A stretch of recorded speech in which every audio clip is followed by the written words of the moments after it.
Welcome to the Jurassic Park-Cast, the Jurassic Park podcast where guests chat with me about Michael Crichton's 1990 novel Jurassic Park, and also Not That Too.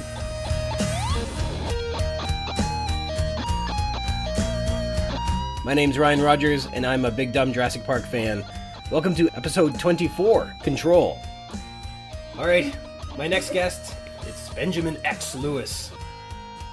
Alright, you wanted to talk a bit about chaos theory, so let me see what I can do here to get us rolling. One of the storytelling contraptions that Crichton uses for Malcolm to interpret data is to see data plotted out in graphs, and then by virtue of seeing the shapes of these graphs, he can interpret the number of factors required to produce the results. And this doesn't feel crazy, so if I think back to my high school days of plotting out quadratic equations, you plot out x, and that makes a straight line. You plot out x squared, and you get the parabola, you get that U shape. And x cubed, and you get two, what are they called? Inflection points, right? And then as you get, x to the exponent 4, you get 3 inflection points, and so on. So when you see the shape of a graph, you can actually kind of visualize what type of formula you're seeing. That's not crazy, right?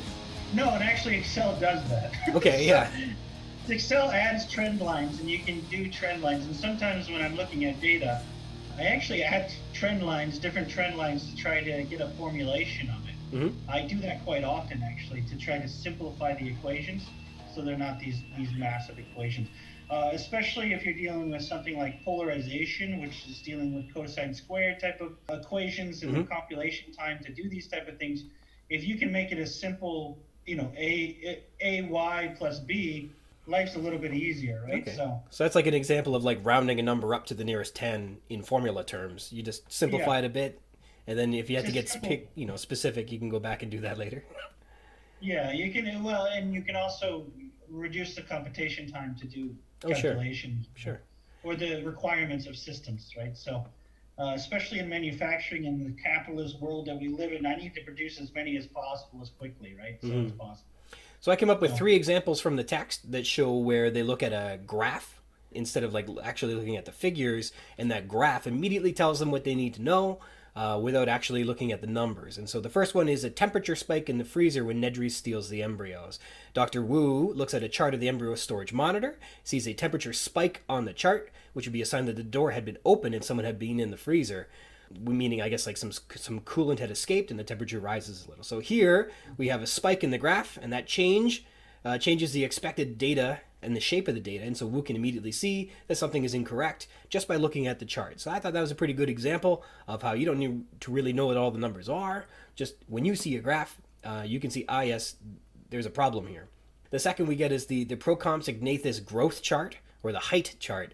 So when Dr. Wu shows the Procompsognathus height chart to Malcolm, he says, look at this. And we're told that there is a Poisson distribution for the animal population, which is like a regular looking bell curve, which is high at the top and then symmetrically tapers on either side. To Malcolm, who has learned that the copies were bred in 3 batches, seeing this normative distribution curve means that Jurassic Park's controls aren't measuring all the correct data. Malcolm can see by the shape of the graph that there are unknown variables affecting the compy's height distribution results. And this is because the population created in 3 distinct tiers shouldn't appear normal because it wasn't created normally. First of all, Benjamin X. Lewis, what's a Poisson distribution usually used for? So I'm not the expert in this, but they typically are using this for Six Sigma manufacturing in my field. So they're basically making sure that any of your tolerance stack up or anything to that nature isn't past that curve, and you're getting the 99.9 percentile. Mm-hmm. I am not an expert in that, and so some of your people that listen might actually correct me on that. But essentially, they have a tolerance stack up, and they look at the Six Sigma, and they make sure that while manufacturing, they only have so many errors, and then it falls within a certain margin. That's typically what my field will use it for. Mm-hmm. It is telling that he was able to see, just from that data. I remember that he was like, oh, why is the standard deviation? Is it a percent, all right? And why is it basically a bell curve? Why isn't 3 distinct bell curves that you can see? And I think he realized that basically it's not calculating correctly, and that's when he wondered why. Was it the computer model or something like that? You could look at the data and see the computer model that wasn't capturing everything it was supposed to, right? Yes, and so that was evidence that they were breeding because it's a natural population, and so that was the idea that. So they ended up morphing together and doing that. So the last chart I had here was the public health services in San Jose had an infant mortality rate in the towns of the west coast of Costa Rica from earlier in the year 1989. Gennaro presents this to his group of consultants. It shows that infant mortality rates are spiking and then falling in a trend that's increasing. And the graph shows that there are periods where the rates sharply decline, but then spike, and then decline, and then spike even higher.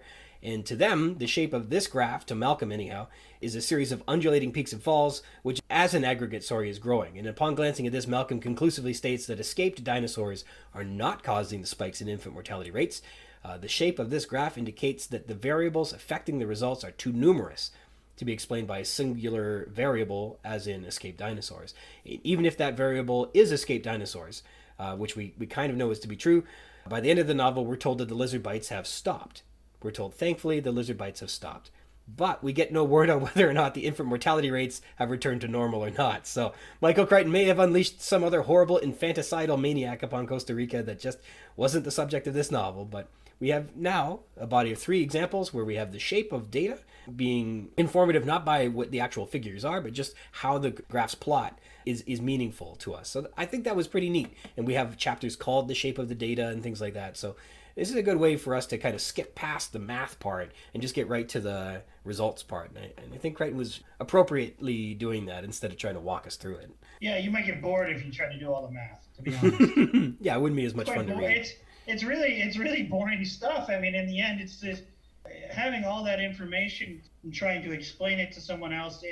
We as engineers typically want to go right into the math, which is completely boring, right? So you need people like Crichton to basically say, okay, skip the math. This is the basic concept. You can take data and you can do this. I have read a book called Structures and Why Things Don't Fall Down, which is a great book. It's actually a great book I feel it's a great book for even engineers to kind of read, to kind of make fun of ourselves a little bit and how math and tied to math we get, and we lose focus on the basic concepts instead we are focused on the math. And for someone who doesn't want to focus on the math, it really kind of explains why things don't fall down. And so I really like the book a lot. So it was a really good. I mean, if you're looking for books to do your next podcast on, that sounds like a great one. But I know you're a bit more of a dinosaur guy, so. Well, I would like to employ more not falling down in my life as well. So that would be handy. Maybe I will read that book. Yeah, it's a pretty good book. I enjoyed it. So I read a lot of different books. I try to switch between fiction and nonfiction lately. Cool. Going between things to try to expand my horizons for being just an engineer / physicist and really kind of understand other people's value. Because as engineers, we typically think we're the only people important. Fictions and things like that have really kind of balanced out my life and made me respect a lot more disciplines, right? So. Sure, I believe you. Thank you to my guest today, Benjamin Lewis. I call him Benjamin X Lewis because I didn't know his middle name, and so I just listed it as X. But now he's radioactive, so it works out. This is a good code name. Thank you dearly for tuning into the Jurassic Park-Cast, the Jurassic Park podcast, where we talk about the novel Jurassic Park, and also Not That Too. Until next time.